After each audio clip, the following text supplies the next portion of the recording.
Hello, welcome to the programme. I'm Lewis Vaughan-Jones. Pakistan has accused India of igniting an inferno in the region by killing at least 26 people in a series of missile strikes and gunfire. Several sites in Pakistan and Pakistan-administered Kashmir were hit, including this mosque. The National Security Council says India's actions caused grave danger to commercial airlines, endangering thousands of lives, and that Pakistan's armed forces have been authorised to undertake corresponding action. Well, India said it hit 9 sites targeting what it described as terrorist infrastructure. It said no military facilities had been attacked. Also says 10 civilians were killed by Pakistan's shelling on the Indian side of the de facto border in Kashmir, known as the Line of Control. Well, tensions between the nuclear-armed neighbours have escalated since last month's attack in Indian-administered Kashmir, in which 26 civilians were killed. India accuses Pakistan of backing cross-border terrorism, a charge Islamabad strongly denies. While in Muzaffarabad, in the main city in Pakistan-administered Kashmir, troops cordoned off streets around that mosque that Islamabad said was hit by an Indian missile. BBC Urdu's Farhat Javad sent this. Just few meters from here is the Bilal Mosque, which was one of the targets of Indian strikes last night. This whole area has been cordoned off. There is a heavy presence of the troops of Pakistan Army and other security forces here who are not allowing anyone to go past this point.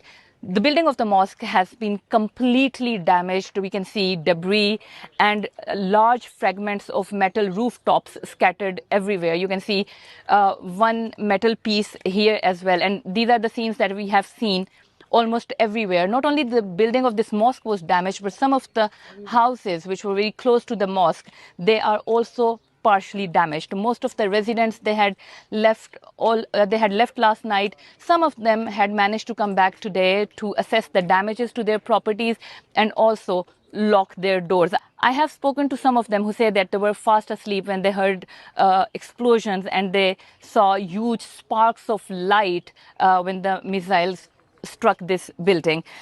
One of them says that we were sleeping when we heard the first blast. He says that we ran out of our homes with our families and children. The kids were terrified and shocked, and everyone was screaming.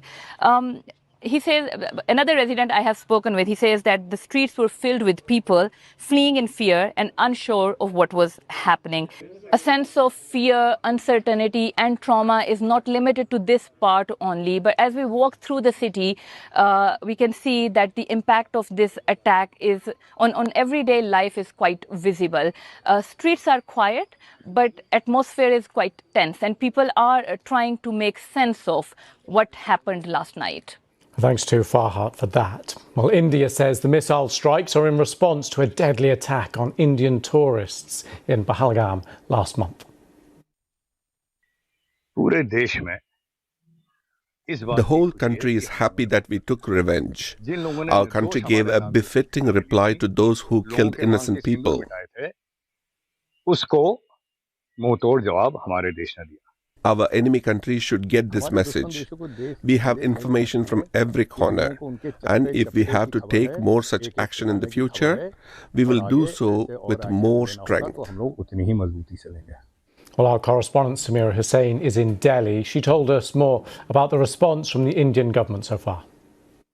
Well, we actually heard for the first time from the Indian government and officials from the Indian military. It was the first time that we'd heard anything from them in person after the overnight attacks. And they put up maps and showed details in terms of where they attacked last night in Pakistan-administered Kashmir and beyond that area. They said that the 9 targets were actually militant training camps. They were operating these training camps and even were housing weapons. And India said that those were their sole targets, that they successfully destroyed those targets, and they specifically picked those areas because there were no civilian, that there wouldn't be any civilian casualties, which India says that there weren't any civilian casualties. Of course, Pakistan denies all of this, denies that there were militants operating in the areas that they targeted. And they have said already that dozens of civilians have been killed in those strikes, and even more have been injured. So it's a lot of what you're hearing from India, being countered by Pakistan, and vice versa.